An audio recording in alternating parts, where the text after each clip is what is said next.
So the challenge last month that was put in front of us was to carve something, anything. So that left it wide open. I'm excited to see what we've got here.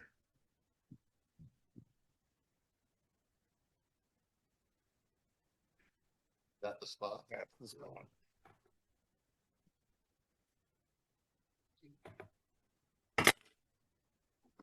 Go ahead, Matt. Put your items on the blue tape, and that gives Rob a good visual to him.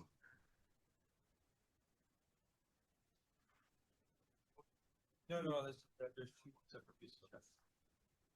Terry Johnston couldn't make it tonight. Her father's 96th birthday today. And she just felt it'd be a really good idea for her to spend some time with her dad tonight. So she did ask me to bring in this piece that she turned. And I don't know if you can see the carving that she did.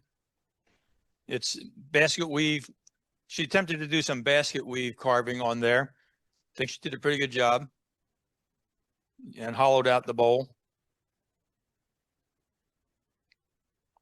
And then myself, I do a little bit of chip carving. And this is a pencil box made for the grandkids. Can't hear me? Now you can hear me. Yeah, okay. Chip carving, pretty simple chip carving. It's not round. Well, it is. It's rectangular. It's round with four flat sides. There you go. You got to go around it to get around it. So that's about it for me.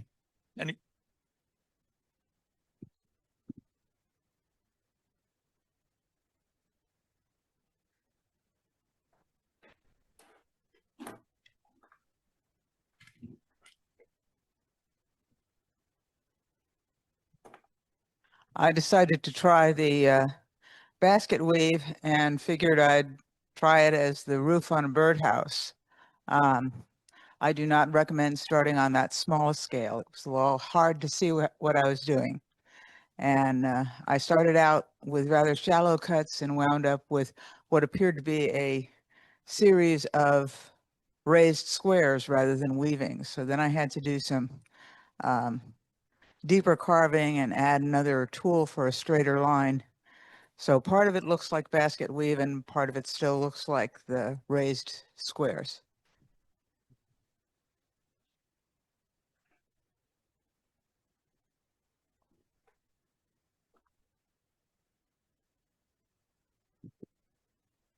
Personally, I noticed that Jim Garner isn't here tonight, and I think it's because he knew he was going to get cussed because this is not very easy.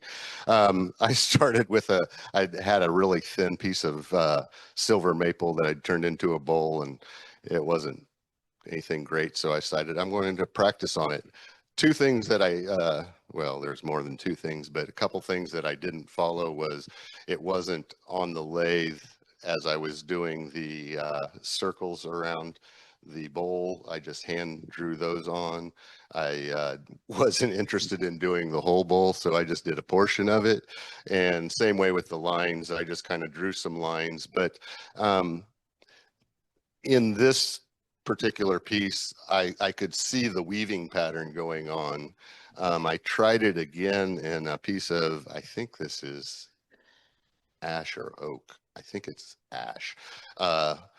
And it was like Sue said, when I got done with it, and I was trying, I wasn't using the same tools, and I was trying a couple of carving tools, and it ended up looking like a bunch of squares, or you just, I lost the weaving pattern in it. And so I thought, well, maybe if I put some dye on it, it will accentuate the depth. Still looks like a bunch of squares. So I've still got to practice it, but man, talk about, I think I might go out and learn golf just to get something a little less frustrating. I don't know. It was a challenge.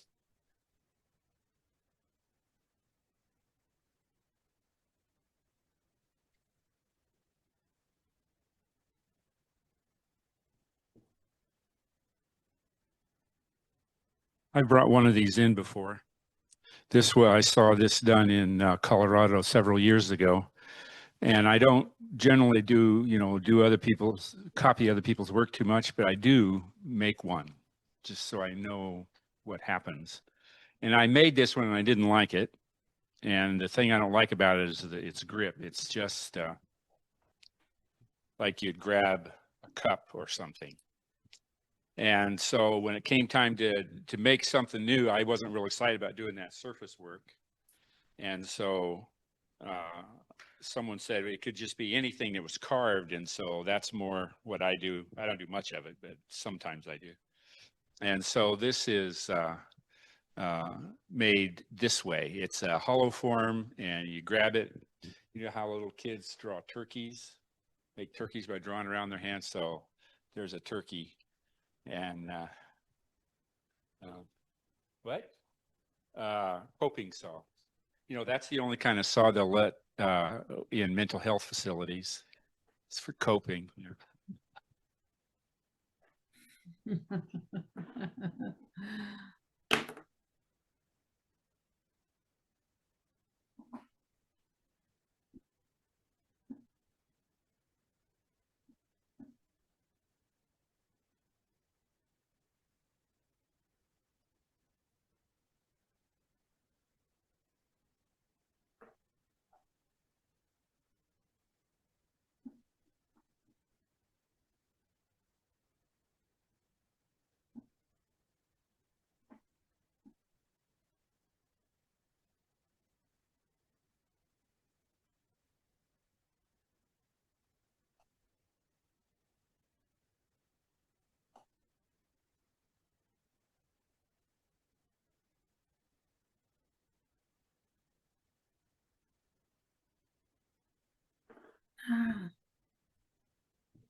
Okay, thank you for all you that did attempt the challenge project. Appreciate that. And now we'll move on to our show and tell table. Doesn't look like we have a whole lot of items out there, but actually, before we do the show and tell table, Jerry, sorry, Mike, let's draw for the dollar sweepstakes before I forget and before anybody has to leave. It's over there.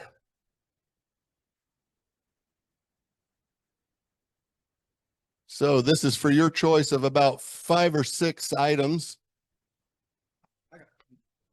Okay. Mike's got to de-money the bowl. And thank you for all those who participated.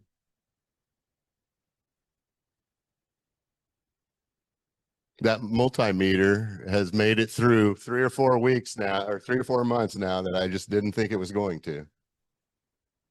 I thought you were taking it the other day.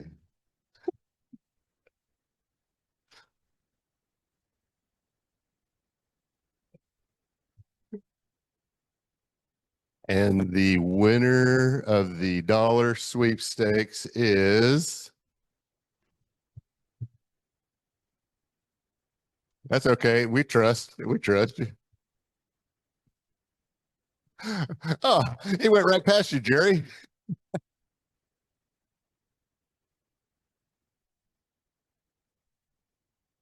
$021.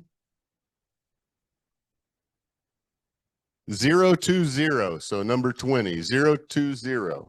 Oh, wait. Yes. 020 or yeah.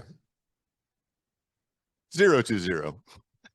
Do we got a 020? Okay, we got a winner. All right, sir.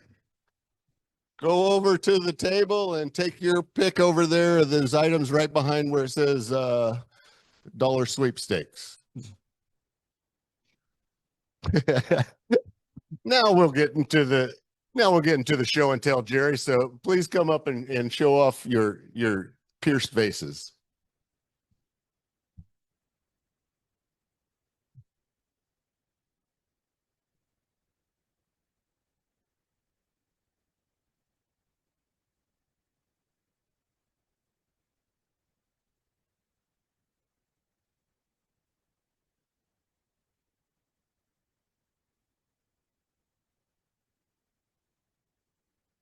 I brought some of my falling ginkgo leaves, which I've turned a lot of these. I've also turned falling oak leaves, falling maple leaves, sycamore leaves, ash leaves. And somebody asked, well, why do you do falling leaves all the time? And it's simple. My dad was a hunter. And so from grade school through high school, every weekend while my buddies were playing football, I was in the woods watching the leaves fall every weekend. Now in the winter, when it got cold, I was freezing my ass off. And so I'd shoot something just so I could go home, you know, but I enjoy turning these. I turn them thin, I airbrush them and pierce them with a modified dentist drill called a Presto handpiece. Keeps me out of the bars. That's it.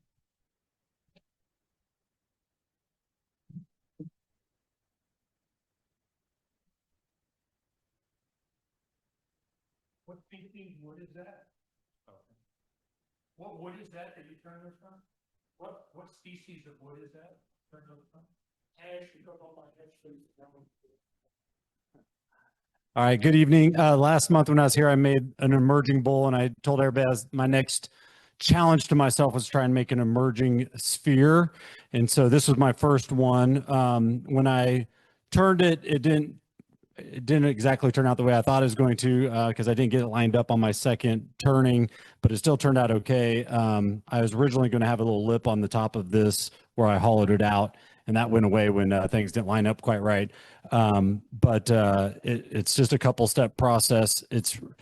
It's not as hard as it actually looks once you get down into it. I mean, you have to have the setup done correctly and line it up exactly right. But once you do that, it turns out okay. So I'm hoping my next one will be a little bit better and get a little bit cleaner turn on the inside of it as well. So the spalted maple just really helps set off that it is one piece of wood and not, you know, a chunk glued inside there. All right, thank you. How'd I do it? So I turned this way first. Okay, so it's a solid chunk of wood here, a big square, and I turned this sphere on this side. But in order to clamp it onto the lathe, I have a I don't know what the technical name for it is, but like it's a bull chuck, like, you know, where you can reverse chuck a bull and clamp it down like a big, you know, big one. Yeah, like a bigger jaws. But instead of using the jaws itself, I took 2 pieces of wood and screwed those into the backside of that big chuck. And so that clamped down on top of this. And you make those chunks of wood the same depth as this right here. So when you're turning it, you're just turning down to that and then making this sphere. Then I hollowed that out while it was still clamped in that way. And then you take it out, and when you turn it this direction to put it back in the lathe. But when you put it back into that chuck, you have to make up for this little bit of wood that you took off. So you have to make a block that goes on each side, the exact thickness of what you took off. And once you do that, you turn a sphere on this side, the exact sphere. So you're basically turning well, they're about a third spheres. They're not really half spheres. About a third distance seemed to be about right. And so but if you don't line that up perfectly, then you're totally off and you got to either start over or throw it away. But then you turn that sphere and then you sand it down, and that's kind of it. So that's kind of a rough explanation of it, but turned out turned out pretty cool. So I need to try another one. Yeah.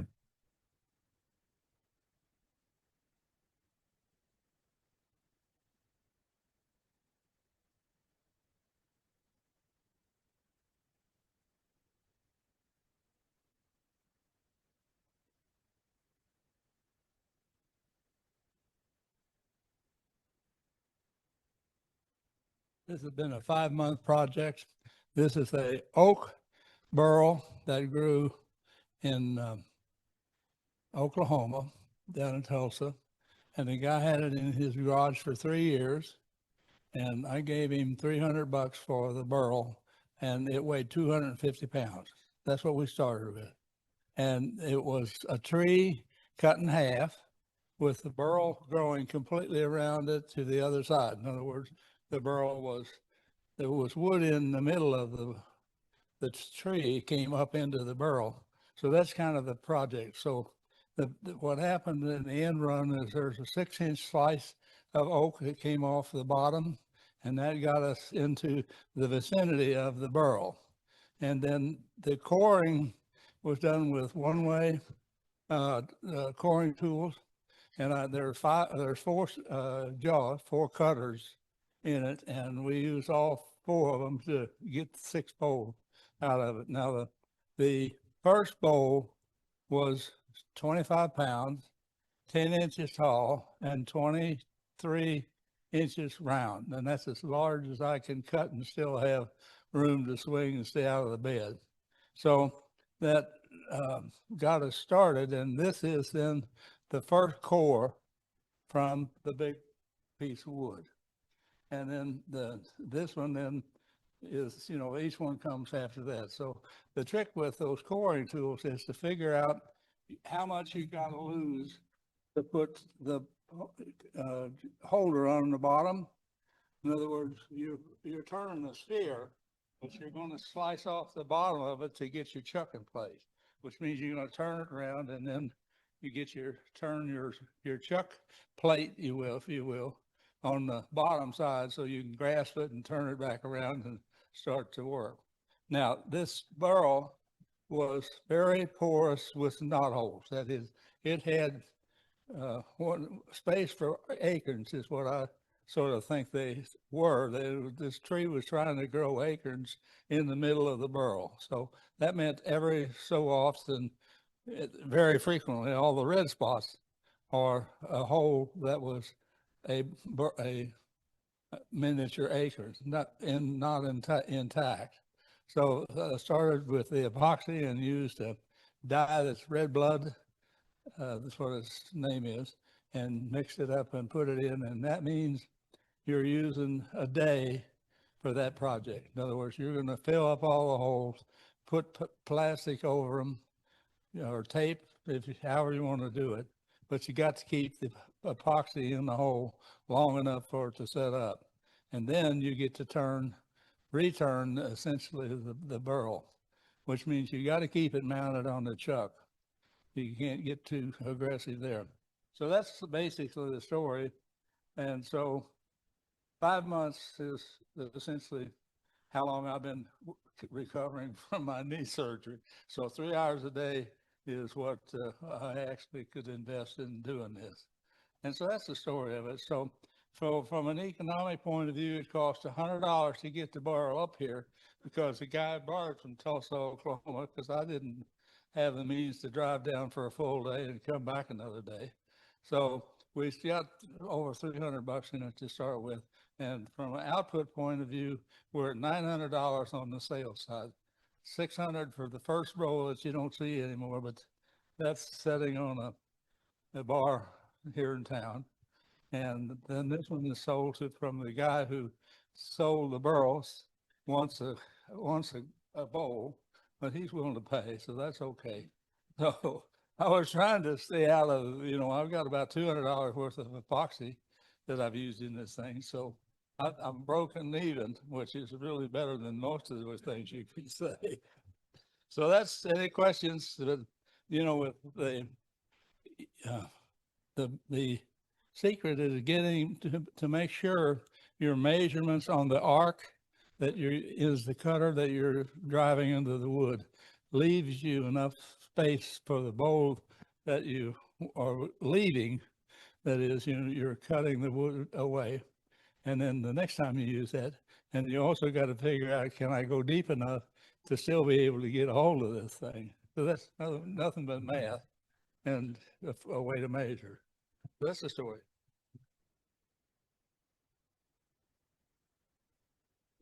The first bowl weighed 25 pounds.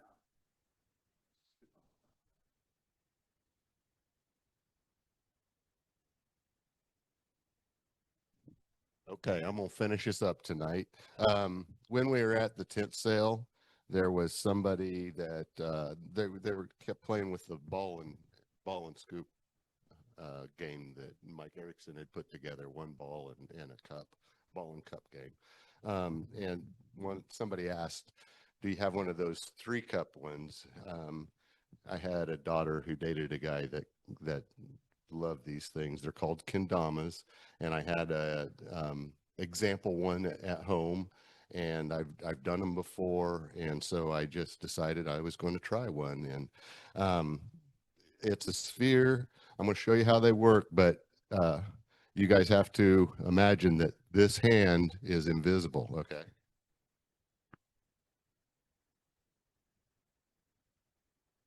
Angles down here. This hand is invisible. You pop it up, and then you catch it in the cup. And then you pop it up, and you catch it in the other cup. Oh, I almost didn't catch it that time. And then you pop it up, and then you catch it in the cup here. And the last thing, and I've seen it done, so I know it can be done, you pop it up, and you spike the hole on the end, so it goes like that. It's taken a lot of practice to get that good, so you can imagine how it takes if you actually do it right. But they're fun little games. I doubt if I could sell them for the amount of time I put into them. Just turning a nice sphere takes a little bit of time, but then you turn these 2 pieces separately, you push this piece into this piece, drill a hole down through there, then I have to get a little, I actually use the inside of an ink pen, and I chop off the little tube, and it works good to send through the center of that. It's an 1/8-inch hole, and then I feed the thread through. But again, I don't think I can get my frustration and price out of this, so I'm just going to keep this one around. That does it for tonight. Appreciate everybody that stuck around and hung with us through the challenge and the show and tell, and I hope to see all of you next month. And if you've got any questions or anything, hit me up after as we're closing out. If we could get some help getting the chairs back on the cart, I'd appreciate that.